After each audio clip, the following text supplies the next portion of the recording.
Hai, Assalamualaikum warahmatullahi wabarakatuh. Adik-adik, bagaimana kabarnya? Alhamdulillah, semuanya sehat-sehat ya, tetap semangat. Hari ini kita akan belajar tema 1, subtema 2, pembelajaran yang ketiga ya, pada kelas 1, subtema tubuhku. Yuk ikuti video ini sampai habis, jangan di skip. Jangan lupa like, komen, dan subscribe ya yang belum subscribe supaya tidak ketinggalan video ini. Coba perhatikan gambar yang ada pada video ya. Di situ ada 3 gambar. Cara membaca yang tepat. Mata adalah panca indera kita. Mata untuk melihat. Mata harus dijaga agar tetap sehat. Perhatikan gambar di bawah ini, posisi duduk saat membaca.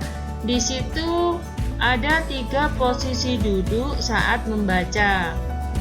Perhatikan gambar yang pertama, duduknya tegap, pandangannya lurus, bukunya tidak begitu didekatkan ya.